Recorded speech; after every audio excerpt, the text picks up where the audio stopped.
Hi everyone, मैं सभी divine souls का वेलकम करती हूँ मेरे इस यूट्यूब चैनल पर जिसका नाम है ट्विन फ्लेम डीवा। चैनल पर जितने भी नए सब्सक्राइबर्स हैं उनके लिए जितने भी प्रीवियस वीडियोस हैं वो सारे ही सुनना मैंडेटरी हैं। तो अगर मैंने कोई वीडियो रिकमेंड करा है तो इसका मतलब ये नहीं कि आपको सिर्फ वही वीडियो सुनना है, आपके लिए सारे ही वीडियोस मैंडेटरी हैं, क्योंकि यहाँ पर जितना भी चैनल पर वीडियोस मैंने शेयर करे वो सारा आपका इनर वर्क का ही पार्ट है, फिर चाहे आपका कार्मिक लेसन हो या फिर आपका एनर्जी वर्क। जैसा कि मैंने अभी रिसेंटली अपडेट किया था कि किसी भी पर्सनल सवाल का जवाब मैं आपको नहीं रिप्लाई करूंगी, जैसा कि कमेंट में स्टिल लोग पूछ रहे होते हैं। तो अगर आपको नहीं पता है तो आप शॉर्ट्स वाला वीडियो देख लेना, जो लेटेस्ट वीडियो है, कि मैं पर्सनल सवालों के जवाब अब आपको सिर्फ पेड काउंसलिंग सेशन में ही प्रोवाइड करूंगी। और बाकी आप अपने थॉट्स शेयर कर सकते हैं, जिसमें भी वीडियो में मैंने आपसे बोला हुआ है। और इनकेस अगर और किसी कमेंट सेक्शन ऑन है किसी और वीडियो में, तो वहाँ पर आप अपने थॉट्स ज़रूर शेयर कर सकते हैं। बट अगर आप स्टिल किसी सवाल का जवाब चाहते हैं तो वो मैं रिप्लाई नहीं करूँगी, उसके लिए आपको पर्सनल काउंसलिंग सेशन ही बुक करना पड़ेगा। जो कार्मिक ट्विन फ्लेम है वो कुछ पर्टिकुलर इंटेंशनल ट्रिक्स का यूज़ करता है आपको इनसिक्योर फील कराने के लिए। तो जब ये वाली ट्रिक यूज़ करी जाती है किसी को इनसिक्योर फील कराने के लिए, तो वो वाला इंसान क्या होता है, इनसिक्योरिटीज तो उसके अंदर जाग जाती हैं और वो चेजर मोड में भी आ जाता है कि उस इंसान को बहुत ज़्यादा चेस करने लगता है जिसने उसे इनसिक्योर फील कराया है। आई एम श्योर आपको टैक्टिक्स समझ में नहीं आती होंगी, इसलिए ये चीज़ें कंटिन्यू हो जाती हैं। तो मेरी ड्यूटी बनती है आपको ये चीज़ें बता देना, उसके बाद उन चीज़ों को एंड करना है या कंटिन्यू करना है वो आपकी अपनी पर्सनल चॉइस है। और ये जो इंटेंशनल ट्रिक्स हैं जो कि माइंड गेम्स ही होती हैं, ये टाइम टू टाइम कार्मिक ट्विन फ्लेम यूज़ करता रहता है ताकि आप आजीवन उस पर स्टक रहो और ये जो रनर चेजर का डायनामिक है ये चलता रहे। तो जैसा कि रनर चेजर के डायनामिक को आपको खुद से एंड करना पड़ता है, कार्मिक ट्विन फ्लेम आपको एक भी मौका नहीं देता है कि आप उससे कभी भी अपना फोकस रिमूव कर पाओ या फिर इस रनर चेजर डायनामिक को एंड कर पाओ। तो यहाँ पर जो सबसे बड़ा सपोर्ट होता है वो होता है आपका अपना डिसीजन मेकिंग, आपकी अपनी स्टबननेस इस रनर चेजर के डायनामिक को एंड करने के लिए। कौन कौन सी इंटेंशनल ट्रिक्स वो यूज़ करता है या करती है जो भी कार्मिक ट्विन फ्लेम है आपको रनर चेजर डायनामिक में हमेशा फंसा कर रखने के लिए, उसको जानने से पहले आपको कुछ और बातें फिर से जान लेनी चाहिए कि जैसा कि ये ट्विन फ्लेम कनेक्शन होता है, यहाँ पर फीलिंग्स दोनों तरफ होती हैं, एक लेवल पर होती हैं, दोनों की हायर सेल्फ एक दूसरे से कनेक्टेड होती हैं। और जिसका रीज़न होता है कि जो टेलीपैथी है वो एक्सट्रीम लेवल पर यहाँ पर एक्टिवेटेड रहता है। और एक रियल ट्विन फ्लेम का जो मेन इशू होता है ना इस रनर चेजर डायनामिक को एंड ना कर पाने का, वो होता है कि वो जो कार्मिक ट्विन फ्लेम है वो खुद से कन्फेस नहीं करता है कि उसके अंदर भी फीलिंग्स हैं, बट आपको पता होता है कि हैं। तो ये जो एक पर्टिकुलर पैटर्न है ना, इसकी वजह से भी जो रियल हमारी डीएफ्स हैं वो हमेशा फंसी रहती हैं। तो अगर आप इस एक्सेप्टेंस में ही नहीं आओगे, मैंने तो आपसे कभी नहीं बोला है कि उस तरफ फीलिंग्स नहीं होती हैं, ये कनेक्शन की वजह से दोनों तरफ होती हैं। लेकिन जैसा कि कार्मिक ट्विन फ्लेम है वो लूजर पर्सनैलिटी होता है and that person is not meant to be with you. कई सारी डीएफ को ना ये लगता है कि इंसान कभी तो बोलेगा, कभी तो अपनी फीलिंग्स को कन्फेस करेगा। तो इसमें ना कई सारी डीएफ्स कई साल निकाल देती हैं, कई साल, मतलब गिनती नहीं कर सकते हम उससे। कई तो ऐसी भी हैं जो 50s और 60s में बैठी हुई हैं आज के टाइम पे, बस यही इंतजार करते हुए। तो ये आपकी अपनी पर्सनल चॉइस है कि कितना टाइम इस रनर चेजर डायनामिक को कंटिन्यू करना है और फॉल्स होप में अटके रहना है कि नहीं, चाहे आप जो मर्जी करें, हम तो आप ही से जुड़े हुए हैं, आपके सिवा कोई नहीं है। तो ऐसी कई डीएफ्स हैं जो अपनी लाइफ में यहाँ तक इस एज में पहुँच चुकी हैं and they are still single, not married. और कई बार इनका ये जो रनर चेजर डायनामिक है वो जो उधर वाला इंसान है जो कार्मिक ट्विन फ्लेम है वो फिर एक्स्ट्रा मैरिटल अफेयर में होता है इस इंसान के साथ में, फिर यहाँ से खुद को डिस्टेंस करता है। तो ये साइकिल है, आपको ब्रेक करना पड़ता है, खुद से ब्रेक नहीं होता है। और दूसरा जो रीज़न है, जो रियल ट्विन फ्लेम है, चाहे जनरली हमारी जो डीएफ्स हैं, उनको एक्सेप्टेंस में प्रॉब्लम होती है कि इस इंसान के अंदर फीलिंग्स हैं, ये बोलना चाहता है लेकिन बोल नहीं पा रहा है या बोलता नहीं है। तो ये जो पैटर्न है ना, ये आपको समझना होगा कि कार्मिक ट्विन फ्लेम के ट्रेट्स होते हैं, वो खुद ऐसा कभी नहीं करेगा। क्यों? क्योंकि उसको आपसे डर लगता है वो इंसान डेफिनेटली उसके अंदर फीलिंग्स होती हैं, उसको भी पता होता है, लेकिन जैसा कि आप एक पावरफुल पर्सनैलिटी होते हो, आपकी हिडन पोटेंशियल को वो बहुत अच्छे से देख सकता है। जिन चीज़ों से आप अवेयर नहीं होगे ना कि आपके अंदर ये चीज़ें एग्जिस्ट करती हैं पॉजिटिव वे में, वो आपका कार्मिक ट्विन फ्लेम देख सकता है। तो जैसा कि वो लूजर पर्सनैलिटी होता है, एम्प्टी होता है इनसाइड से, आप फुल ऑफ लव होते हो, तो उसको ये चीज़ बिल्कुल भी डाइजेस्ट नहीं होती है। तो उसको बहुत मज़ा आता है कि आपको आजीवन किस तरह से स्टक रखा जाए। और ये सबसे आसान चीज़ होती है, आसान तरीका होता है आपको रनर चेजर डायनामिक में हमेशा फंसा कर रखने में और आजीवन उस पर स्टक रखने में। और वो ये इस रनर चेजर डायनामिक को क्यों खींच पाता है, क्यों इतना लंबे टाइम तक कंटिन्यू कर पाता है, वो उसका रीजन भी आप ही हो। क्यों? क्योंकि इसे शुरुआत भी आप ही ने करी है। जो रनर चेजर का डायनामिक है, अगर आपने शुरू से चेजिंग नहीं करी होती तो उसको कॉन्फिडेंस नहीं आता। अब क्या मेरे केस में ये चीज नहीं होती? उसने एक से एक टैक्टिक यूज करी, ग्रुप्स बनाकर टैक्टिक्स को यूज करा गया कि मैं चेजर मोड में आऊँ। बट मैं तो चेजिंग करती नहीं, मुझे बहुत अच्छे से पता है I am not a people pleaser and I would never chase anyone. But बाकी केसेस में ये चीज़ डिफरेंट है, आप लोग चेस करते हैं। तो जब आपने एक बार चेस करा है, फिर उसने वहां पर टैक्टिक यूज करी है जो इंटेंशनल टैक्टिक है आपको चेजर मोड में लाने के लिए, तो ये चलता रहा साइकिल। कितने साल चला है वो आपको ज्यादा पता होगा। तो इंटेंशनल टैक्टिक्स माइंड गेम्स होती हैं जो कि सोच समझ कर यूज करी जाती हैं। तो अब जानते हैं वो कौन कौन सी टैक्टिक्स हैं आपको इनसिक्योर फील कराने के लिए और चेजर मोड में लाने के लिए। तो जो कार्मिक ट्विन फ्लेम है उसको बहुत अच्छे से पता होता है कि आप उस इंसान के ऊपर फोकस्ड हो और आप आजीवन उसका इंतजार कर सकते हो, क्योंकि आप एक लॉयल इंसान हो और वो एक मल्टीपल रिलेशनशिप्स में रहने वाला इंसान है। तो यहाँ पर भी अनदर लेवल की गेम्स खेली जाती हैं, और सिर्फ ट्विन फ्लेम कनेक्शन में नहीं, बाकी नॉर्मल कनेक्शंस में भी ये बहुत होते हुए देखा हुआ है मैंने। पहली टैक्टिक क्या है कि अपनी पिक्चर्स को पोस्ट करना अदर जेंडर्स के साथ में। लाइक अगर वो मैस्कुलिन है तो फीमेल्स के साथ में पिक्चर्स पोस्ट करता हुआ नजर आएगा। हो सकता है कि वो नॉर्मल फीमेल्स हो सकता है कि उसकी गर्लफ्रेंड हो सकता है कि उसकी वाइफ हो। तो यहाँ पर आपको ये समझना है कि अगर आपको अपने बिहेवियर को नोट करना है, जब से भी आप उस इंसान को जानते हो, कि अगर वो इस तरह की पिक्चर्स को पोस्ट करता है या फिर आपके सामने किसी अदर फीमेल से ज़्यादा फ्रेंडली हो रहा है, तो आपका रिएक्शन क्या होता है? आप वहां पर कुछ ना कुछ रिएक्ट कर देते होगे, कुछ ना कुछ रिस्पॉन्स कर देते होगे, होता होगा जेलसी होती होगी, एंगर होता होगा। और यही जो बिहेवियर है ना, कार्मिक ट्विन फ्लेम चाहता है देखना। उसे बहुत मजा आता है इस चीज को देखने में, इंजॉय करता है वो इंसान इस बिहेवियर को।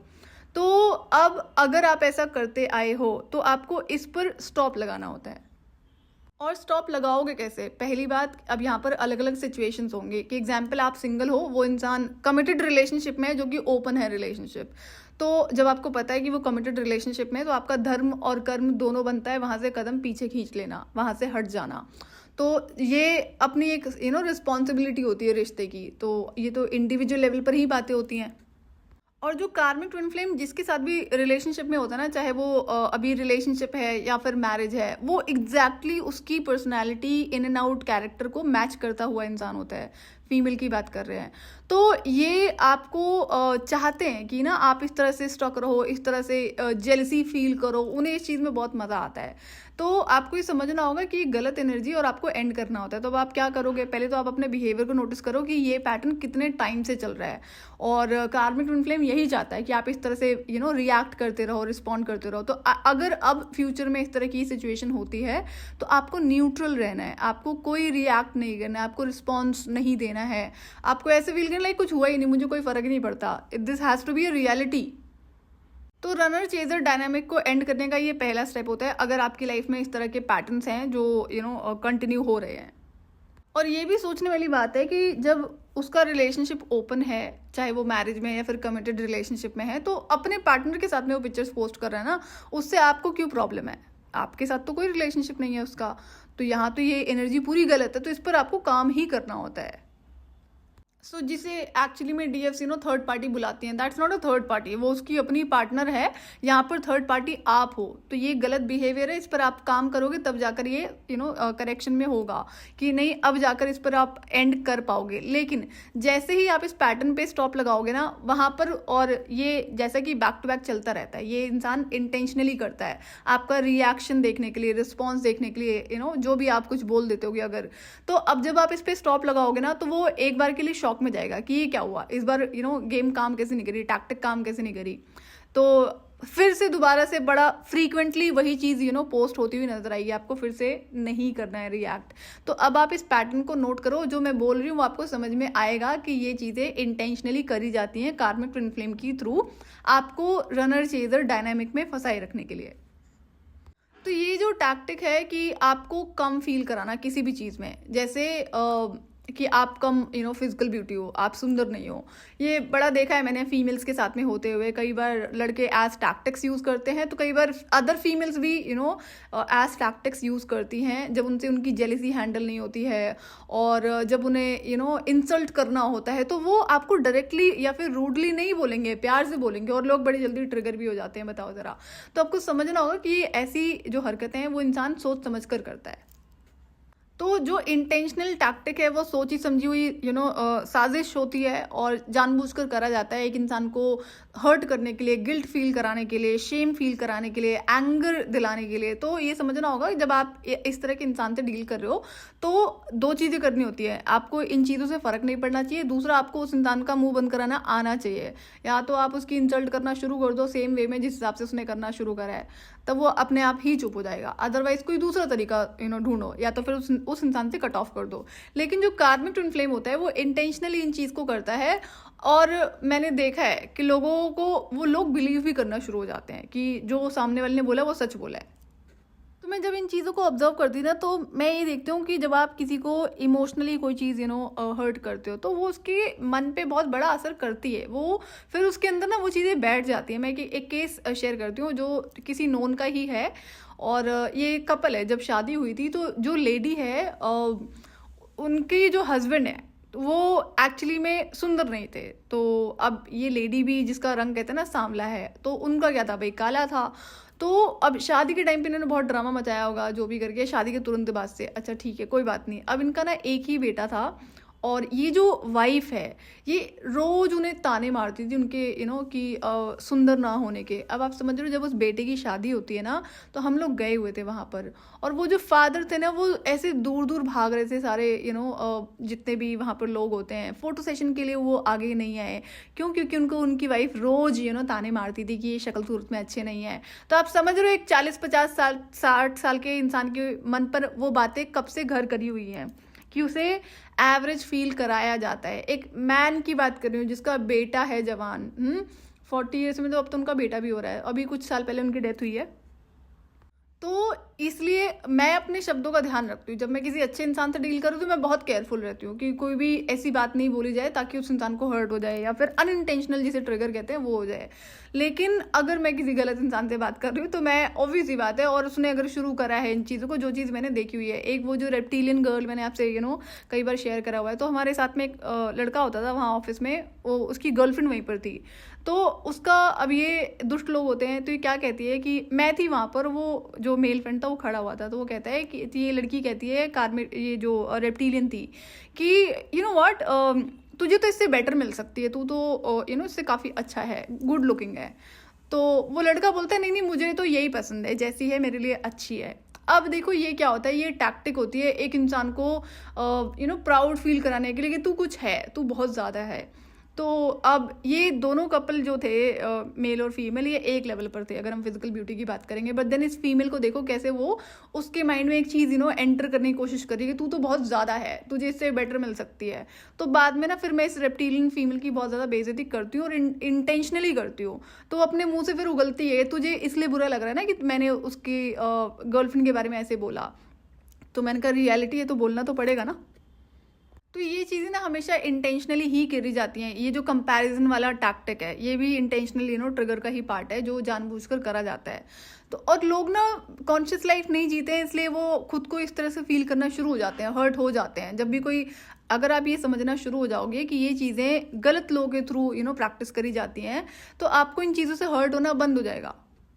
तो जो कार्मिक ट्विन फ्लेम है वो टाइम टू टाइम अलग अलग लेवल की टैक्टिक्स को यूज़ करता है आपको कम फील कराने के लिए। अब ये हो सकता है आपकी फिजिकल ब्यूटी को टारगेट करके आपको इनसिक्योर फील कराने की कोशिश करे, और हो सकता है कि अब जैसे मैंने इस केस में ऑब्जर्व किया था कि ये इंटेंशनली एक चीज़ करता था, खुद को रिच दिखाने की कोशिश करता था।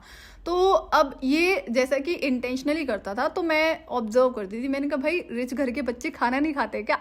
कि मैं इसको, हमारी रोटेशनल शिफ्ट्स होती थी, चाहे अर्ली मॉर्निंग है, आफ्टरनून है, या फिर नाइट शिफ्ट है, ये कभी भी घर से खाना लेकर नहीं आता था। कई बार नाइट शिफ्ट में क्या होता था कि ऑनलाइन ऑर्डर्स भी नहीं होते थे। तो जो मेरे साथ में फ्रेंड्स थे उन्होंने एक बार बोला कि यार ये खाना ऑर्डर कर रहा है, हो ही नहीं रहा है, काफ़ी टाइमिंग लेट हो गया था। तो मुझे तो वहाँ से बताइए, मैं फिर क्वेश्चनिंग करती थी क्या रिच घर के बच्चे खाना नहीं खाते हैं? तो खुद को रिच दिखाने के लिए ना सोशल मीडिया पे बड़ी सारी चीज़ें ये करता था। तो अगर कोई भी देखेगा तो वो कोई भी इंसान पता नहीं कर पाएगा कि रियलिटी है नहीं है। तो ये चीज़ें तो इसने शुरू से मेंटेन करी थी। तो डिपार्टमेंट के सारे लोगों का यही कहना था कि ये एक्चुअली में एक रिच फैमिली से आता है, और जो इसके भी फ्रेंड्स होते थे वो बुराई ही करते नजर आते थे कि बिगड़े माँ बाप की बिगड़ी हुई औलाद है। और मेरे सामने तो बड़ा सीधा बनने की कोशिश करता था, बट पता ही होता था मुझे। बट मेरे लिए सवाल ये होता था कि इसके अपने फ्रेंड्स हैं जिसके सामने हमेशा इसकी तारीफ़ें करते रहते हैं, लेकिन मेरे सामने इसकी बुराइयां करते हैं। तो जब मैं इसकी इमीडिएट नेबर बनती हूँ तो मैं देखती हूँ ये किसी रिच फैमिली से नहीं आता है, लाइक मिडिल क्लास और अपर मिडिल क्लास, तो ऐसी सी फैमिली से ही आता है। एंड लेकिन जो चीज़ें ये सोशल मीडिया पर शो करता था, और ये बहुत सारी चीज़ें करता था, जैसे एक टैक्टिक और ये यूज़ करता था खुद को रिच दिखाने के लिए, कि ये तो बहुत ज़्यादा ट्रैवल करता है by flight, like multiple travels in a month. तो ये क्या करता था कि जैसे ये एक सिटी में गया है ट्रैवल करने, एग्जाम्पल किसी भी सिटी में गया है, वहाँ पर ना ये 8 से 10 डिफरेंट कपड़ों में पिक्चर्स क्लिक करेगा। और अब ये क्या करेगा, आज इसने पिक्चर्स पोस्ट करी है एंड 15 दिन बाद में फिर से पिक्चर्स पोस्ट करेगा, जो इसने एक बार में पिक्चर्स क्लिक करी थी ना। तो सोशल मीडिया पे ना लोग इसको कमेंट करते थे, ओह सर आप तो ट्रैवल कर रहे हैं, oh you are travelling, you travel so much. तो ये बड़े मजे लेता था, बहुत खुश होता था। इसने कभी इस चीज़ को कन्फेस नहीं करा कि ये एक ही बार की क्लिक करी हुई पिक्चर है, ये कोई बार बार ट्रैवल नहीं कर रहा है। मुझे कैसे पता चलता है, जब मैं शिफ्ट करती हूँ इसके एरिया में, तो मैंने ये चीज़ देखी थी कि ये भी सिटी के अंदर नहीं है और मैं इसके ब्लॉक में शिफ्ट कर रही हूँ, तो ये अच्छा होगा कि मैं शांति से शिफ्ट कर जाऊँगी। तो इसने वही गेम खेली हुई थी सोशल मीडिया पे, ऐसे प्रिटेंड करना कि ये तो ट्रैवल कर रहा है, और लोग कमेंट कर रहे थे। तो मैं यही सोच के मैंने अपना शिफ्टिंग करी। जब मैं शिफ्ट करती हूँ तो डे टाइम था एंड मैं अपना जो बैल्कनी थी वहाँ पर आकर खड़ी थी, और मैंने चश्मा नहीं लगा रखा था। तो मैंने जब ऑब्जर्व किया कि मेरे राइट साइड में कोई लड़का खड़ा है, लंबा चौड़ा है, और इस तरह से मुझे देखे जा रहा है। फिर मैंने कहा नहीं, घूर रहा है। तो मुझे एक्चुअली में नहीं दिखाई पड़ा क्योंकि मैंने चश्मा नहीं लगा रखा था, और मैं ऑलरेडी बहुत रो चुकी थी उस मेरी फ्रेंड के इंसिडेंट की वजह से, और वीक हो गई थी मेरी आई साइड। तो अब अचानक से आई थिंक सेकंड डे था जब मुझे ये शौक लगता है कि ये इसका घर आसपास है। फिर देखा मैंने कि मेरे तो रूम के सामने रूम है। तब मैं इस गेम को समझती हूँ। अच्छा, तो इसने क्या करा कि जब देखा ना कि लोग कमेंट्स कर रहे थे, तब ये वहाँ पर कन्फेस करता है कि नहीं मैंने थोड़े टाइम पहले गया हुआ था। तब मैं और ज़्यादा इसकी सोशल मीडिया प्रोफाइल को स्टडी करती हूँ। तब मैं देखती हूँ कि किस किस तरह की टैक्टिक्स को यूज़ करता है सोशल मीडिया पर एक इमेज को मेंटेन करने के लिए, कि ये एक रिच फैमिली से आता है। तो सोशल मीडिया पर ना एक इमेज को मेंटेन करने के लिए और भी बड़ी सारी टैक्टिक्स को ये यूज़ करता था। तो जब मैंने थरो स्टडी करा है ना इसकी इमीडिएट नेबर बनने के बाद में, स्पेशली जब मेरी अवेकनिंग होती है और जो इतनी सारी चीज़ें ओपन हो रखी थी, तो अभी ये स्टडी करने का टाइम था कि अब यहाँ पे इग्नोरेंस का कोई चांस नहीं है, कंप्लीट स्टडी मुझे करनी थी। तो और ज़्यादा मुझे शौक लगता है कि ये कंप्लीट फेक लाइफ जीता है। तो आप जिस भी वजह से इस इंसान को रिएक्ट करते हो, रिस्पॉन्स करते हो, किसी भी वजह से कुछ भी देखकर सोशल मीडिया पे, तो ये आपको परमानेंटली बंद करना होता है इस रनर चेजर डायनामिक को एंड करने के लिए। आपको जेलस फील कराने के लिए भी ये कई तरीके की टैक्टिक्स को यूज़ करता है। तो आप तो अपनी लाइफ को ऑब्जर्व करो, ऐसी कौन सी चीज़ें जिससे आपके अंदर जेलसी वाला जो फैक्टर है वो एक्टिवेट हो जाता है। तो ये चीज़ें अगर आप होती भी आपके अंदर, अगर जेलसी इशू है भी, तो आपको रिएक्ट और रिस्पॉन्स नहीं करना है। अपने साथ में सेल्फ कॉन्वर्सेशन करो कि क्या ये अच्छी एनर्जी है, ये इस पर आपको कंट्रोल लगाना चाहिए। तो जब आप कॉन्शियस डिसीजन लेते हो तब आप इस पर कंट्रोल ज़रूर लगा पाते हो। कार्मिक ट्विन फ्लेम का जो रोल है वो आपको इनसिक्योर फील कराना है। वो जैसे कि अगर आपने देखा होगा जो कार्मिक मदर होती है, कार्मिक पेरेंट्स होते हैं जिनके हैं, जो ईविल वाले हैं, तो वो क्या करते हैं, हमेशा कोशिश करते हैं कभी भी ना आप अपनी पावर्स को ना जान पाओ, कभी भी पहचान ना पाओ। अगर आप कोशिश भी करोगे उनको जानने समझने की, तो वो आपको बोलेंगे कि ये तो भ्रम है, ये तो इल्यूजन है, ऐसा कुछ भी नहीं होता है, या फिर आप इस चीज़ में कम हो। तो सेम रोल आपका जो कार्मिक ट्विन फ्लेम है वो भी प्ले करता है। तो आपको पता होगा, ऐसा नहीं है कि मैंने बोल दिया और आपको बिलीव करना है। आप अपनी जर्नी को ऑब्जर्व करो। और रनर चेजर डायनामिक में जो एक चीज़ कंटिन्यू होती है कि जैसे अगर आप अभी खुद पे कंट्रोल लगाते हो कि आपको इस इंसान को रिस्पॉन्स नहीं करना है, कॉल्स, मैसेजेस, किसी भी तरह का सोशल मीडिया पर कमेंटिंग या फिर रिएक्शन या रिस्पॉन्स नहीं करना है, तो ये इंसान हमेशा जैसे कि आपसे ऑब्सेस्ड रहता है कनेक्शन की वजह से, आपसे ऑब्सेस्ड रहता है, आपकी पर्सनैलिटी से ऑब्सेस्ड रहता है, प्लस में आपकी एनर्जी से ऑब्सेस्ड रहता है। तो आप अगर एक सेकंड के लिए भी अपना फोकस वहाँ से रिमूव करोगे ना, तो इस इंसान को प्रॉब्लम होनी शुरू हो जाती है। तब ये अनदर लेवल की टैक्टिक्स को यूज़ करता है। तो हो सकता है कि अगर अगर अभी ये इंसान आपको रिस्पॉन्स नहीं कर रहा था तो अभी ये अचानक से रिस्पॉन्स करना शुरू कर देगा। तो जब जब आप इस रनर चेजर डायनामिक को एंड करने की कोशिश करोगे तो ये पैटर्न आपकी लाइफ में देखने को मिलेगा कि ये इंसान खुद से आपसे बात करने की कोशिश कर रहा है या कर रहा है। तो ये आपको अलाउ नहीं करना होता है। दैट्स हाउ कि आप रनर चेजर की डायनामिक को एंड करने में सफल हो पाते हो, और इसमें टाइम लगता है। तो अब अगर आप एक रियल ट्विन फ्लेम हो और आपकी लाइफ में रनर चेजर का डायनामिक चल रहा है, तो आप देखो कितने साल से चल रहा है। जब तक आप इस रनर चेजर के डायनामिक को डिसीजन लेकर एंड नहीं करोगे, तब तक आप समझ लेना जीरो लेवल पर हो। तब जब आप इस रनर चेजर डायनामिक को एंड करते हो परमानेंटली, फिर आप अपना इनर वर्क शुरू करते हो, तभी समझ लेना कि आपने एक्चुअल इनर वर्क शुरू करा है या करना अब आप लगे हो और इसके रिजल्ट्स आपको मिलेंगे।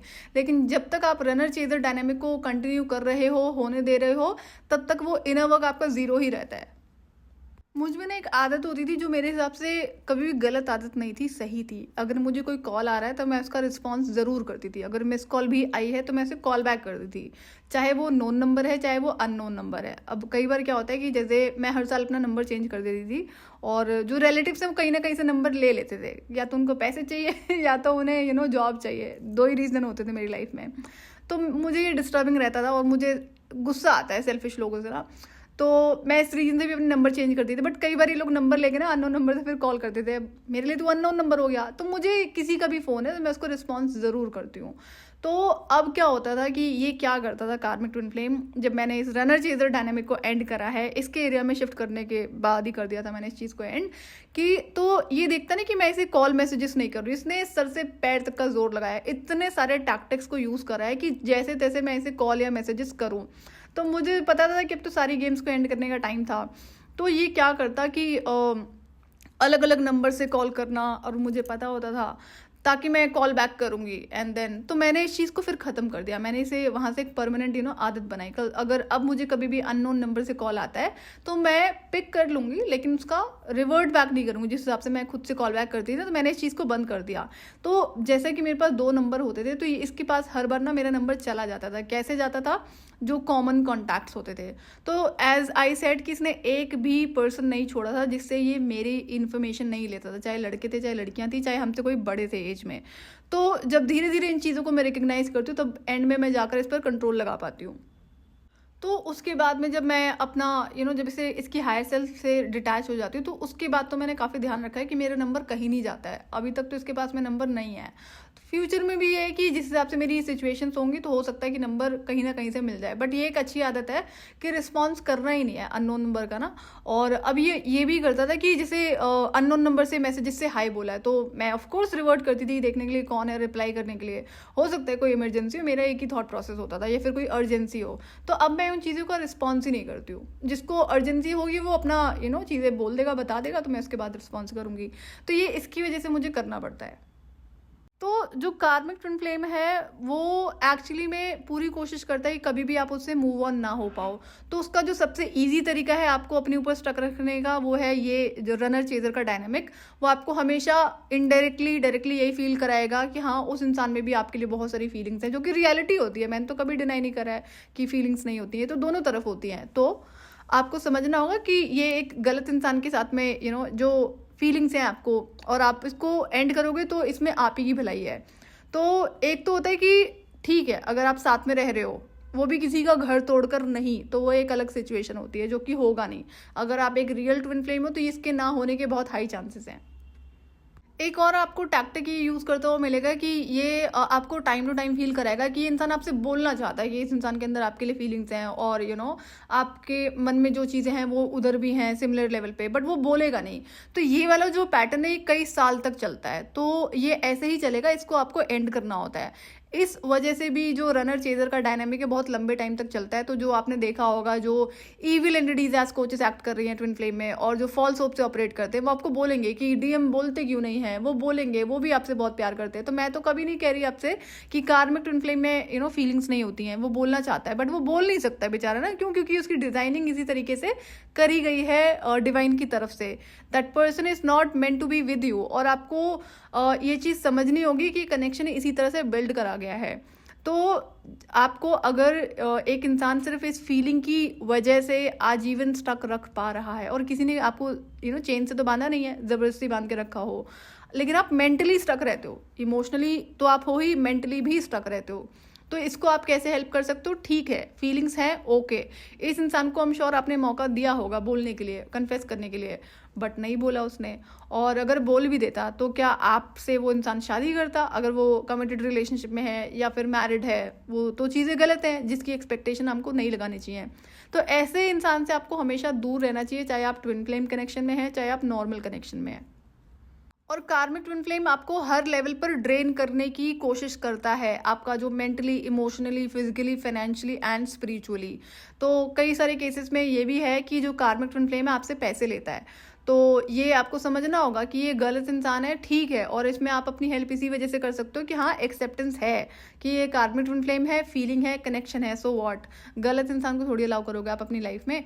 तो और अगर करोगे तो फिर आप रोते रहो, कोई दिक्कत नहीं है, उसका आप भुगतान करोगे जब भी आप गलत इंसान को अपनी लाइफ में अलाउ करते हो। और जब आपका रोने का मन करे ना कि आपके साथ गलत हो गया, इस इंसान ने चीट करा या फिर इस इंसान ने आपकी लाइफ में इस चीज़ को डिस्ट्रॉय कर दिया, तो उसके लिए रिस्पॉन्सिबल कौन है? आपको ऐसा तो है नहीं, पता नहीं है इस इंसान के बारे में। ऐसी बहुत सारी फीमेल्स होती हैं, चाहे ट्विन फ्लेम्स हैं, चाहे फिर नॉन ट्विन फ्लेम्स हैं, जिन्हें पता है कि इस कैरेक्टर का इंसान है, स्टिल वो उस इंसान को अपनी लाइफ में चाहती हैं, अलाउ करती हैं। करो, कोई दिक्कत नहीं है, बट देन जब चीज़ें गलत होने लग जाए ना, तो उसकी रिस्पॉन्सिबिलिटी लेना कि इसका जिम्मेदार सिर्फ आप हो। आपको तो मौका दिया था ना डिवाइन ने, उसका असली चेहरा दिखा के, सच बता के, स्टिल आपने उसी को सिलेक्ट करा, तो फिर इसमें गलती किसकी है? आपकी है। तो रनर चेजर डायनेमिक को आप इसी तरह से एंड कर सकते हो कि पहले तो डिसीजन लेना है कि नहीं, इस इंसान की जगह आपकी लाइफ में नहीं हो सकती है, नो मैटर कि कितनी फीलिंग आपके अंदर है और कितनी बार ये इंसान आपको ये फील कराने की कोशिश करता है कि उसके अंदर भी आपके लिए फीलिंग्स हैं और वो आप में इंटरेस्टेड है। तो ये तो समझना होगा, ये तो कनेक्शन की वजह से होता है जो रहेगा जिंदगी में। आप जब इससे डिटैच हो भी जाओगे, मूव ऑन कर भी जाओगे, तो ये इंसान आजीवन आपके ऊपर स्टक रहता है। This is how the connection is.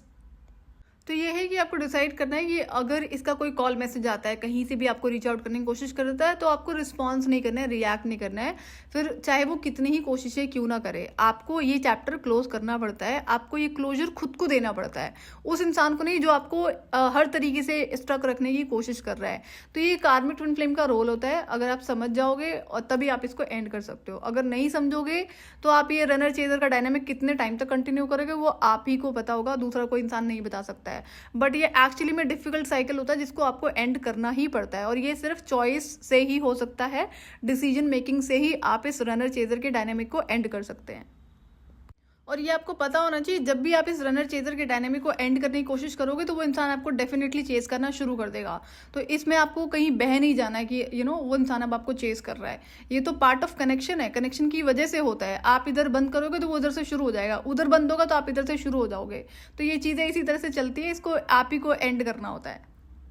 सो आज के लिए इतना ही। मैं आपसे फिर मिलूंगी नेक्स्ट वीडियो में। टिल देन आप अपना ध्यान रखिए और डिवाइन से कनेक्टेड रहिए।